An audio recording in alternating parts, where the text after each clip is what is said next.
Kami po, basahin po natin ang mga awit 51, 1 and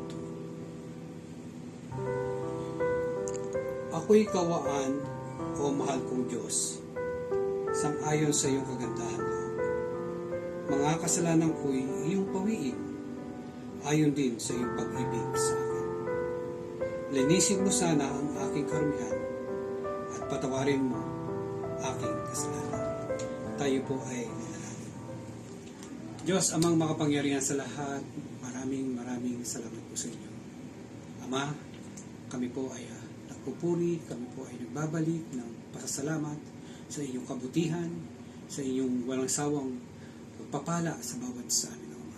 Ama, binabalik sa namin sa inyo ang lahat ng kapurihan at kami ay humihingi ng kapatawaran sa inyong sa aming mga pagkakasala. Ama, salamat sa inyo sapagkat tunay na napakabuti niyo po sa amin mula noon hanggang ngayon, kagaya po ng sinabi niyo sa mga awit 51 na kami ay inyong patatawarin, Ama, sa lahat ng aming karamihan. Ama, dinudulog po namin sa inyo ang gabing ito, nilalapit po namin sa inyo ang aming gawain, ang aming po midweek service, Ama. Dalangin namin ang gagamitin ninyo na magsasalita sa aming harapan. Kayo ang siyang makita, kayo ang siyang mauna po sa kanyo. Dalangin namin ang aming mga kapatid, nawa ay makasama po namin sila sa inyong sa pananambahang ito na aming gagawin. Maraming salamat, Ama. Sa inyo po ang lahat ng papuri at pasasalamat. Ang lahat ng ito po ay aming dinadalangin ng may pagpupuri at pasasalamat sa tanging pangalan lamang po ng aming Panginoong Hesus. Amen.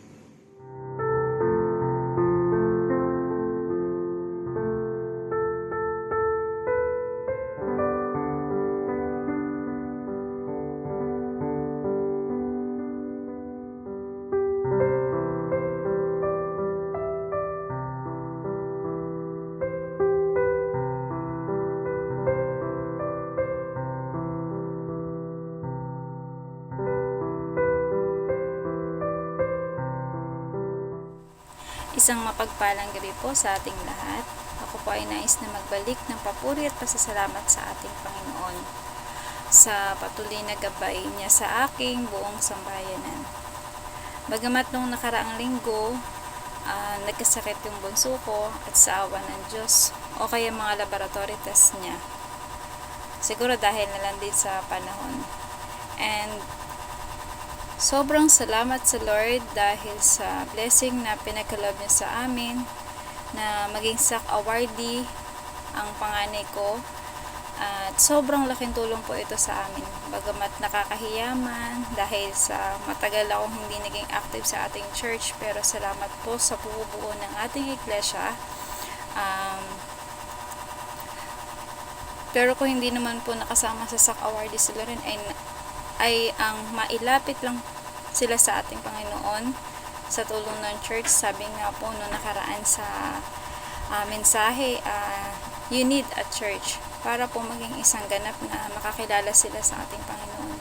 Salamat kasi unti-unti na siya natututo sa salita ng Diyos. Salamat sa Lord at nakikita ko na ang mga anak ko na naglilingkod, sumasamba at nakikinig ng Word of God, upang sa ganun ay maging guide ng Holy Spirit ang lahat ng kanilang gagawin sa paglaak sa kanilang buhay.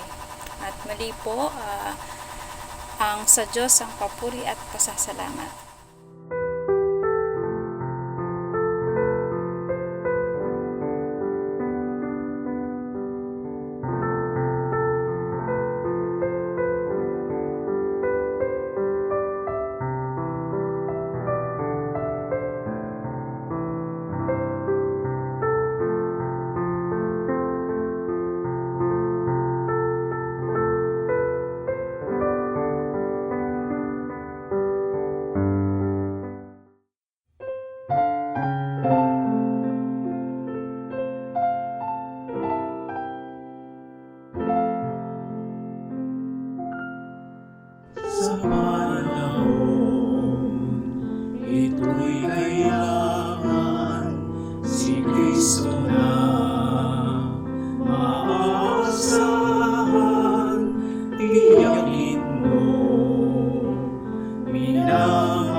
tiyakin mo, minamahal,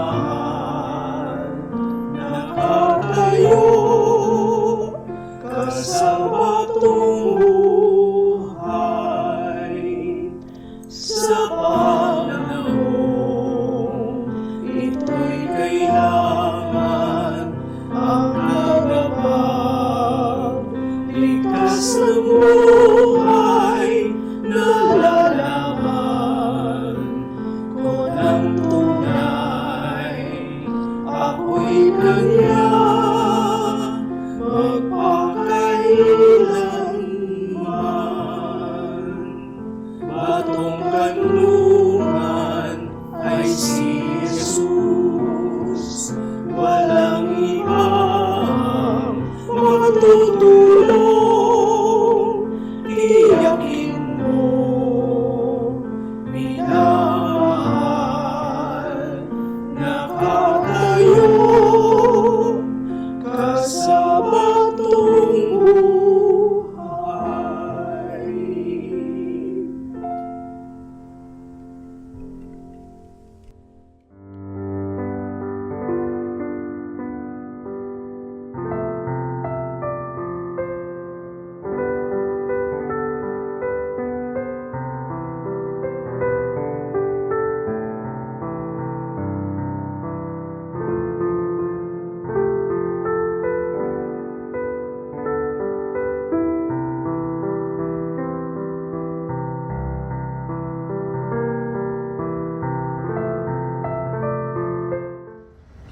Magandang gabi po sa inyong lahat. Ang ating pong mensahe ngayong gabi ay matatagpuan po natin sa Mateo 13:1-10 and 13:18-23.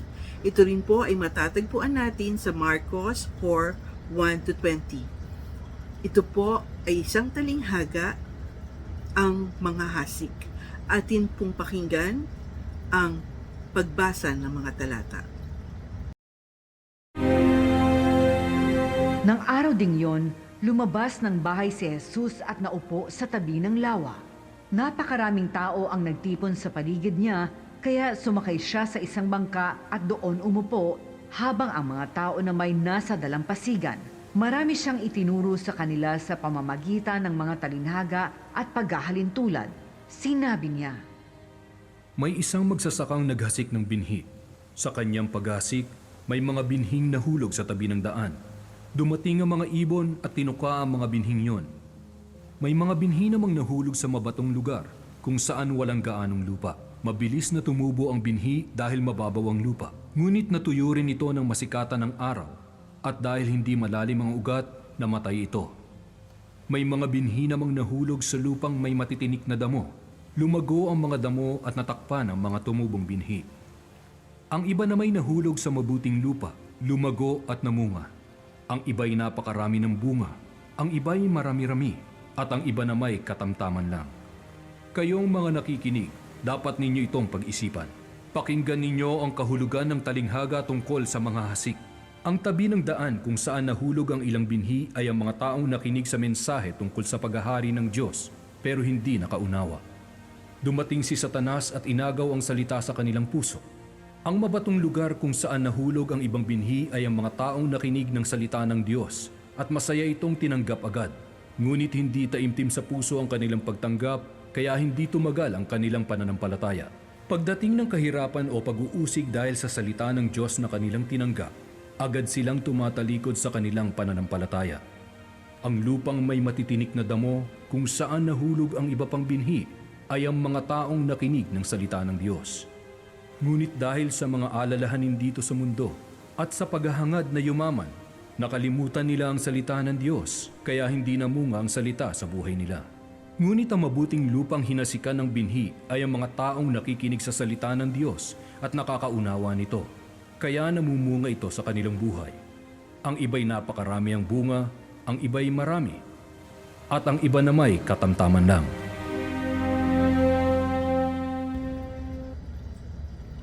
Ang atin pong narinig ay ang talinghaga ng ang mga hasik.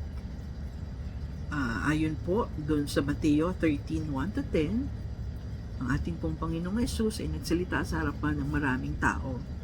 At kanya pong ikinuwento o ibinahagi sa kanila yung talinghaga ng ang mga hasik. Sa pangalawang part, dun po sa 13:18 to 23, kanya naman pong ipinaliwanag kung anong ibig sabihin ng talinghagang ito. Ang talinghaga po ng mga hasik, ang makikita po natin, yung mga hasik po ay nagsaboy ng binhi, ng seeds. At ito po ay napunta sa 4 na uri ng lupa. Ito po ang pag-aaralan natin ngayong gabing ito, ang 4 na uri ng lupa na sinasaad po dito sa talinghaga ng mga hasik. Sa ating pong pag-aaral, nais ko pong sana na let us evaluate ourselves. Tingnan po natin ang ating mga sarili sa ating kalalagayan ngayon. Ano bang klaseng lupa ako? Ano bang uri ng lupa ako ngayon sa aking buhay? Mahalaga pong malaman natin ito upang atin pong maitama, magawa ng maayos ang ating paglilingkod, pakikinig ng mga banal na salita ng ating Panginoon. Ang unang uri po ng lupa, ang lupa sa daanan. Sa palagay nyo, sino po ba yung kinakatawan ng lupang ito sa ating panahon ngayon? Ang lupa sa daanan. Nilalarawan dito yung mga tao na sinasabing nakarinig ng salita ng Panginoon. Subalit, hindi ito pinapansin. Pagkarinig nila, dumarating na si Satanas at hinahablot ang salitang itinanim sa kanila para pong yung mga ibon daw na kaagad kinuha yung mga binhi. Sa panahon natin ngayon, meron pong mga tao na dumadalo sa mga gawain. Minsan siguro sa TV nakikinig ng mga salita ng Panginoon kasi marami po ngayon sa social media may mga nakakarinig ng mga salita ng Panginoon. Dumadalo sa mga gawain, sa mga pagpupulong, sa mga worship services, sa mga Bible study, pero ang purpose ay hindi upang hanapin ang ating Panginoon, kundi mayroon silang sariling kadahilanan. Kaya ang nangyayari tuwing ipapahayag ang salita ng Panginoon, pumapasok sa isang tenga at lumalabas sa kabila. Walang epekto sa kanila ang salita ng Diyos. Kasi first and foremost, yung kanilang purpose is not to listen and not to really study the words of God. Ang halimbawa po dito, kung titingnan po natin sa ating mga gawain, meron pong ilan na dadalo, minsan dahil gustong makita yung mga kaibigan, gustong maraming kabarkada, masaya. Or kuminsan, halimbawa, may mga nag-imbita na hindi matanggihan. Niyaya ng nanay, hinila. Tayong magsimba. Yun yung kanilang ginagawa nila bilang pamilya. Yung mga bata naman or yung mga kabataan naman na may pagkilala sa ating Panginoon, pinipilit yung mga nanay nila, yung kanilang mga kamag-anak na dumalo. Pero hindi talaga ng purpose. Kuminsan dahil hindi lang sila makatanggi, kaya sila pumupunta. Yung iba naman sa mga, yun nga, minsan, yung iba, mga kalalakihan, may mga nililigawan ng mga kababaihan na nandun sa church. So, kung minsan napapapunta sila doon. So, kung titingnan natin yung reason and kung bakit nandun sa lugar na yon, hindi upang makinig sa salita ng Panginoon, kundi merong sarili at ibang kadahilanan. Wala silang pakay na hanapin ng Diyos. Walang pakay na makinig ng salita ng Panginoon. Kaya ang nangyayari, pag ipinahayag na ito, agad na dinadagit ito ni Satanas. Nawawala na parang bula. Walang epekto sa buhay. Ito po ang lupa sa daanan. Ang pangalawang uri po ng lupa, ang lupa sa batuhan. Itong klaseng lupa naman ito. Ano naman po kaya ito? Sino naman sa ating palagay ang kinakatawan ng lupang ito sa ating panahon? So, i-check po natin dito sa mga uri ng lupa na ito na tinatalakay natin kung saan tayo kung saan tayo nakabilang. Dito po sa ikalawa, yung ang lupa sa batuhan, nilalarawan nito yung mga taong mababaw lamang ang interes sa Diyos. Shallow interest, mababaw. Minsan, although merong interes, pero hindi malalim na interes. Mababaw lamang na interes ng pakikinig ng salita ng ating Panginoon. Minsan na natutuwa lang, nasisiyahan sa mga kaibigan, nasisiyahan sa mga kasama, masaya. Kaya pumupunta or nakikinig ng salita ng Panginoon. Yung iba naman natutuwa sa programa kasi masaya.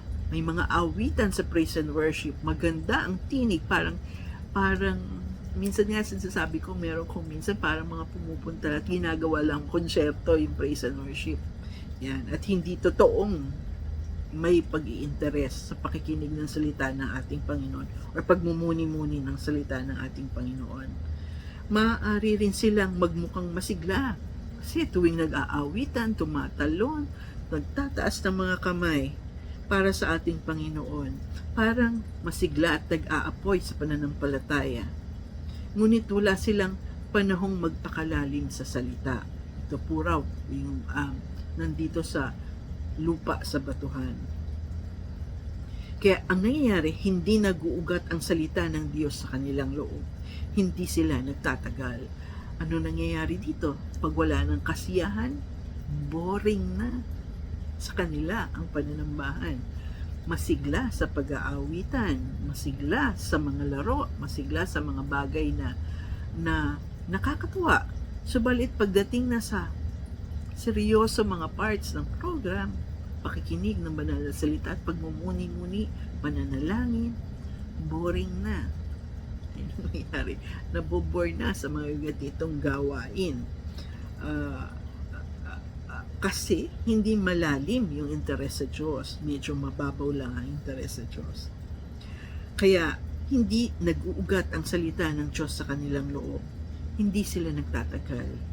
Mga ganitong klase raw ng seeds na pumunta sa lupa sa batuhan ay hindi nagtatagal kasi pagdating ng mga problema, pagdating ng yung kakilala nila ay hindi na nakaaway nila, meron silang nakitang hindi maganda, or may mga pag-uusig, may mga problema, or kung minsan, yun nga, nabubor na, hindi na masaya para sa kanila, madali silang naglalaho.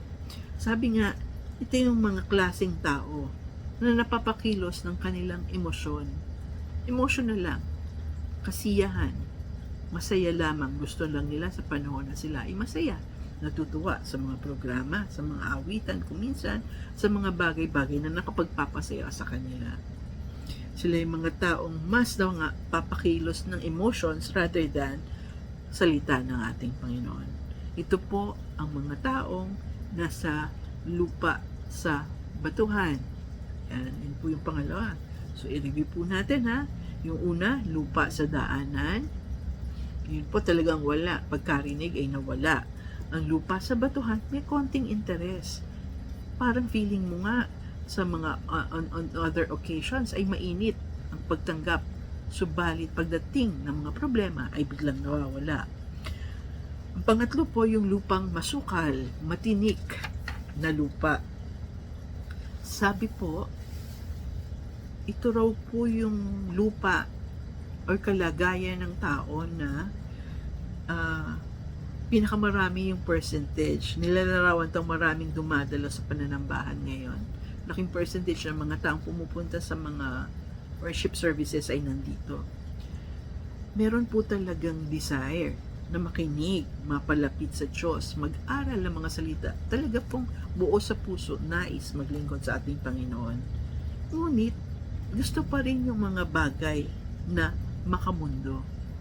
They are torn between yung pagpalapit sa Diyos at mga bagay na nasa mundo.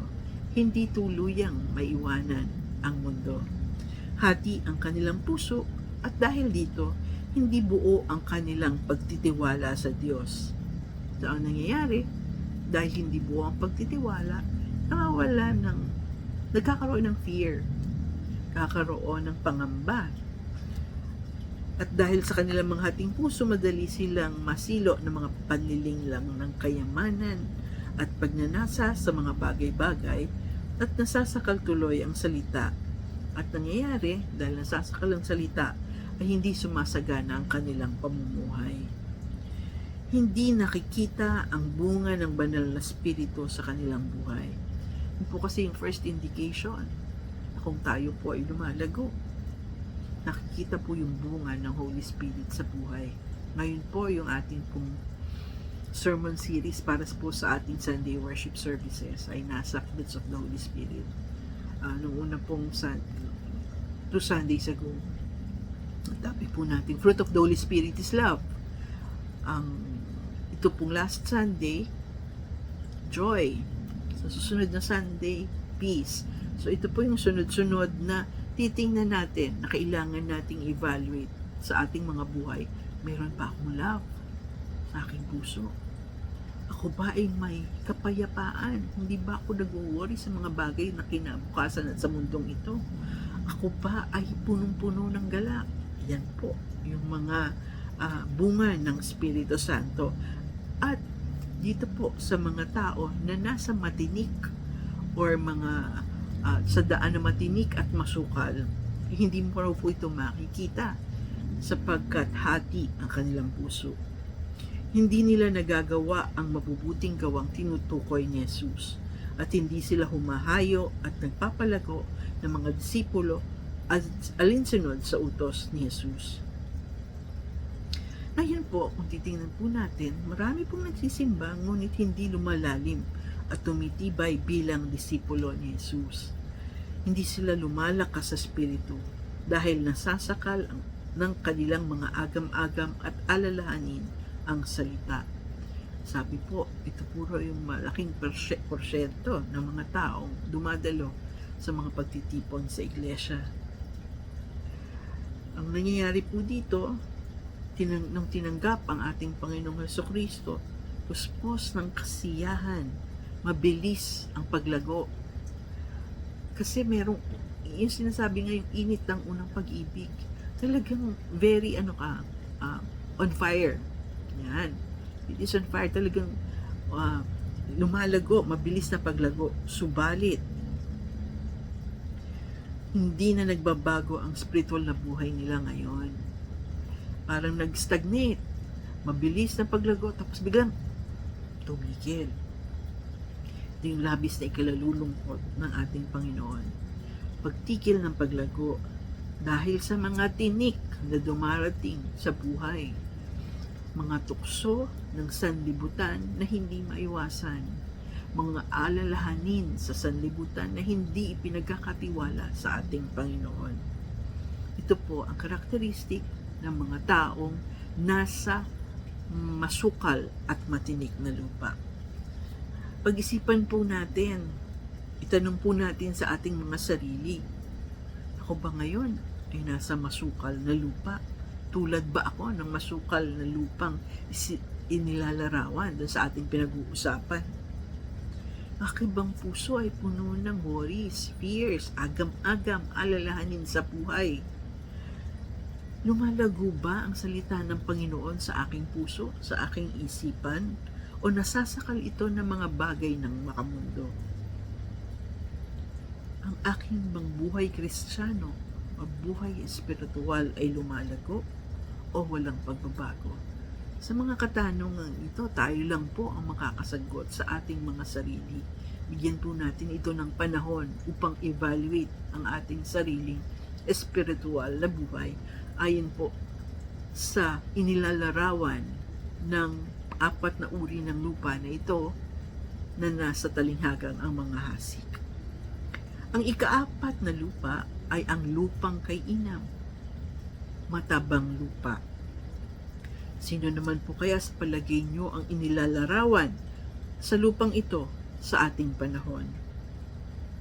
Nilalarawan dito ang mga taong tunay na humahanap sa Diyos ng buong puso, wholehearted, walang ibang interes sa ibang bagay, kundi ang interes lamang ay talagang sumunod sa salita ng Panginoon.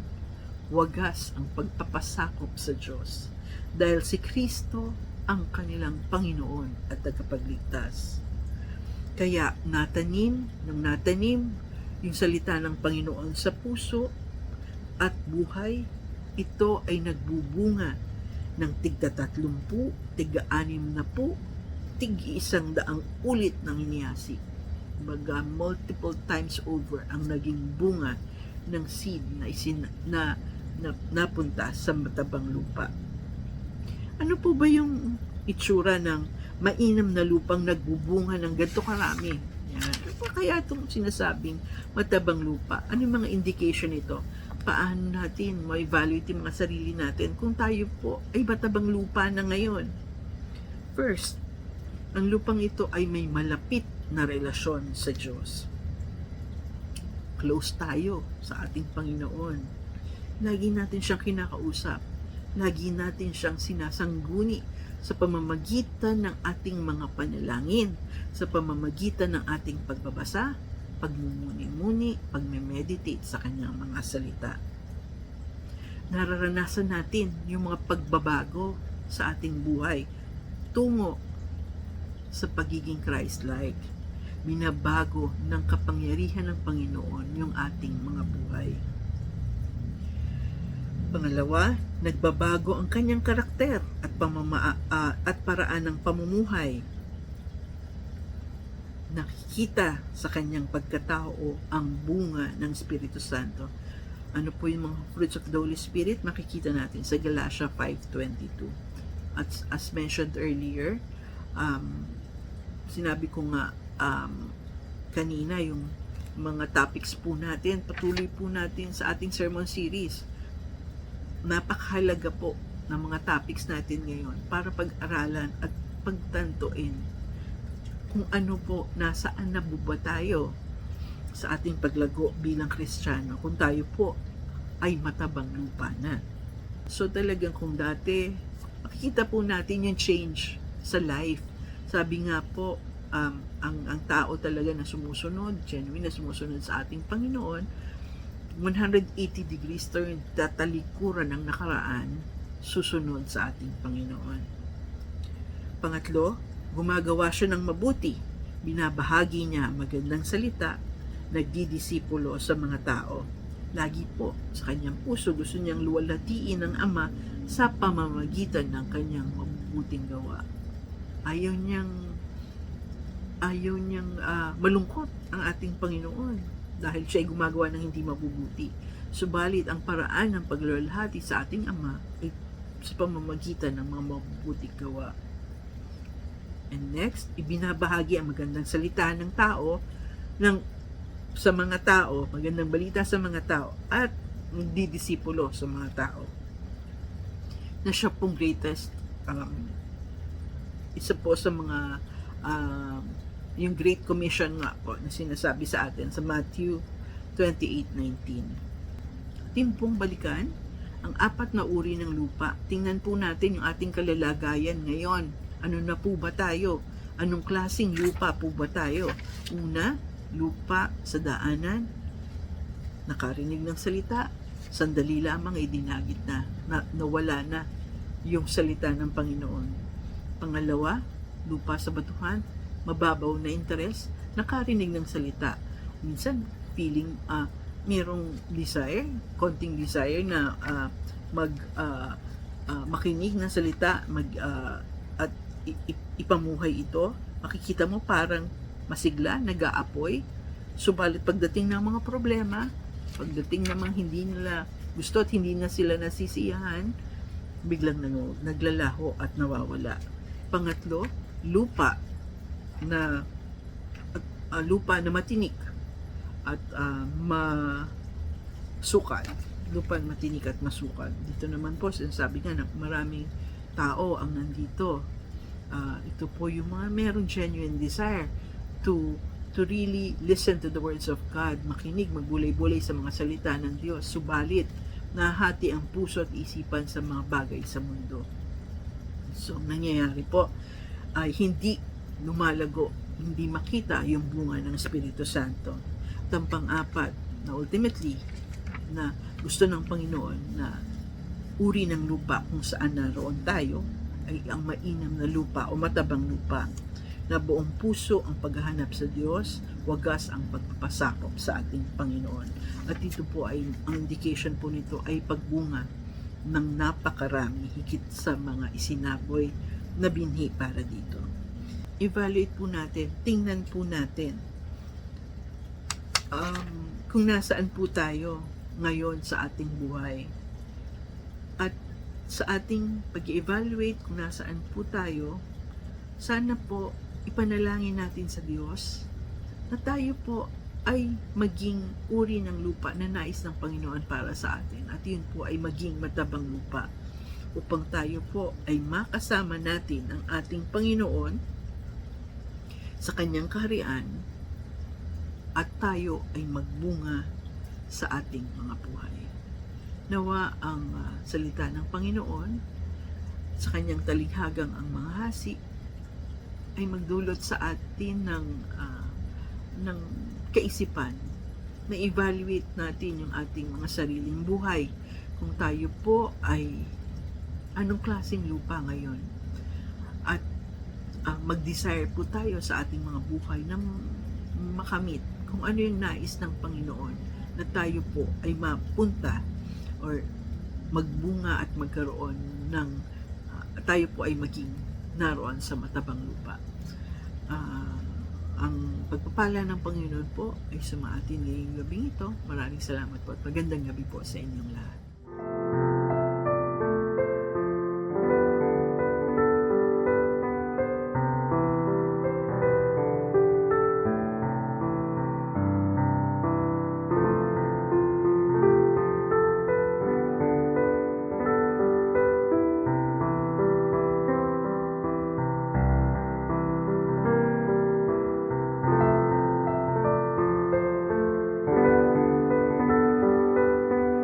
Natin ating mga palakpak sa ating Panginoon. Buong puso po natin ibigay ang pagpupuri sa ating Panginoon. May umagang ito. Kalakasan sa oras ng kainan, O Diyos magpakailanman. Ikaw ang siyang sandigan ko, O siyang kubigan ko, O Diyos magpakailanman. Ikaw lamang ang kailangan, pag-ibig mong walang hanggan, sapat ang iyong biyaya sa bawat sandali. Ikaw ang lahat sa akin. Ikaw ang kalakasan sa oras ng kailangan, O Diyos magpakailanman. Ikaw siyang sandigan ko, O siyang kubigan ko, O Diyos magpakailanman. Ikaw lamang ang kailangan, pag-ibig mong walang hanggan, sapat ang iyong biyaya sa bawat sandali. Ikaw ang lahat sa akin. Ikaw lamang ang kailangan, pag-ibig mong walang hanggan, sapat ang iyong biyaya sa bawat sandali. Ikaw ang lahat sa akin.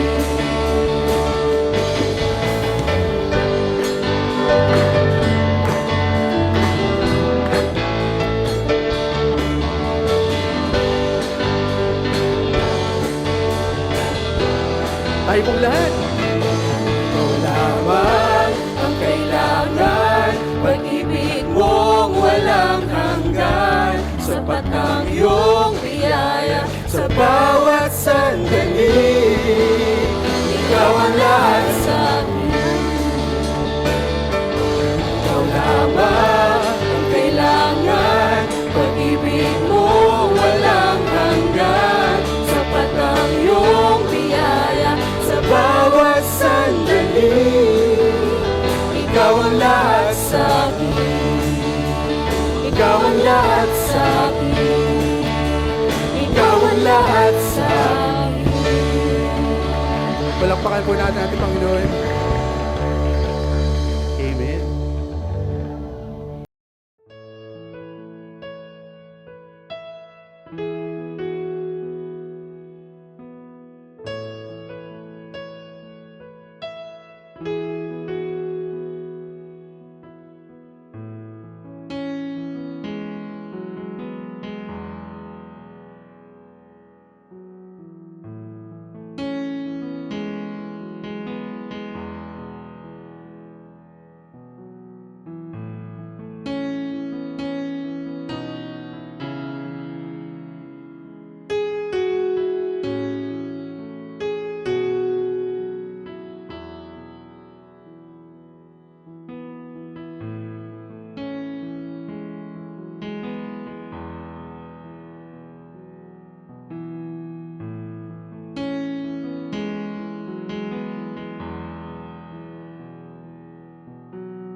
Ating pong basahin mula sa Isayas 40:31.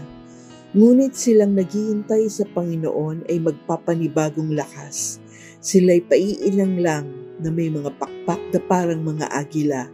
Sila'y tatakbo at hindi mapapagod. Sila'y lalakad at hindi manghihina.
Patuloy kaming sumasamba, Ama, at sa pagkakataong ito naman, igawad mo ang iyong makapangyarihang bendisyon.